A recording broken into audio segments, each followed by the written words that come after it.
I love her. Oh, Kate, you're magnificent. Not a week goes by when I don't catch someone staring at me. Oh, gorgeous, Brittany.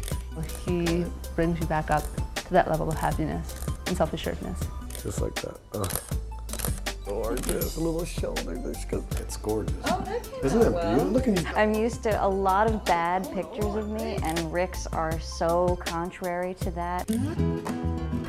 Fashion photography has always been really exciting for me. What got really kind of boring for me, though, is I started losing who I was. I was not always allowed to follow my own instincts. I kind of felt that I had to work within the parameters of somebody else's idea or standard of beauty.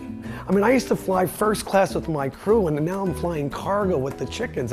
But it doesn't matter. It's glorious. My name is Kate Farrington. I've lived in New York for about 5 years now, and Rick Guardati has been taking my picture on and off that whole time.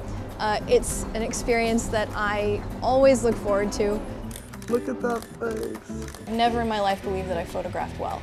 It's sort of a freeing experience to just say, this is me, and oh my God, that's such a wonderful picture. I had no idea, and it leaves you soaring a little bit at the end of it. People say quite often, oh Rick, it's so beautiful, you captured the inner beauty. No inner beauty, this is beauty. We're just trained to look somewhere else. When I ran out of my studio one afternoon, I spotted a young woman waiting for a bus right on the corner of 20th and Park.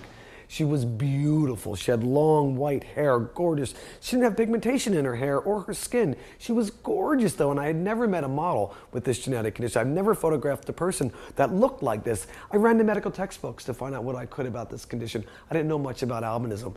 And I found images of sadness, of sickness, of despair. What a contrast to this gorgeous kid I saw standing, giggling with her friends and her hair blowing. After seeing this girl, I was so empowered. I knew something had changed my life, and I called NOAA, which is the National Organization for Albinism and Hypopigmentation. I said, hey, I'm a fashion photographer, let's redefine beauty, let's show the world the beauty of albinism. And they told me to get lost. Their fears of exploitation, their fears of portraying another negative perception of these kids. And I said, let's partner. Let's do this together. Let's work as an organization and change the way people see albinism.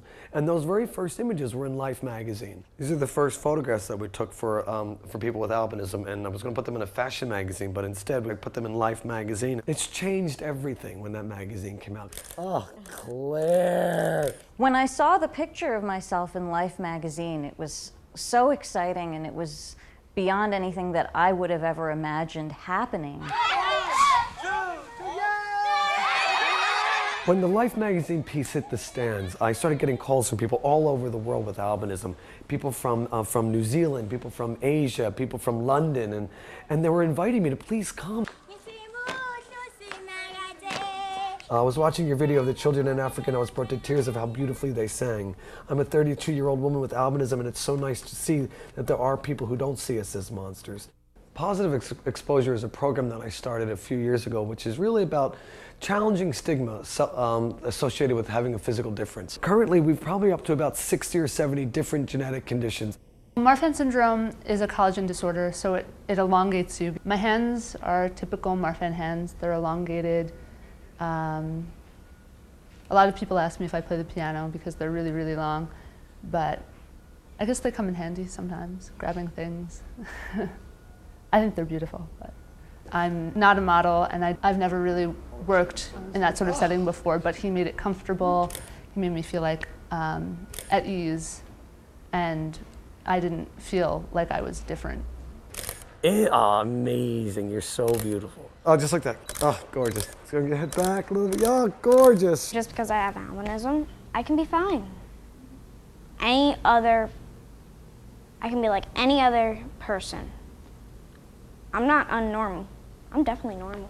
To see this kid coming who was teased when she was a little kid and people didn't understand her, stared at but didn't quite get it, to turn into this really confident, sassy, has such an attitude. It's just a thrill.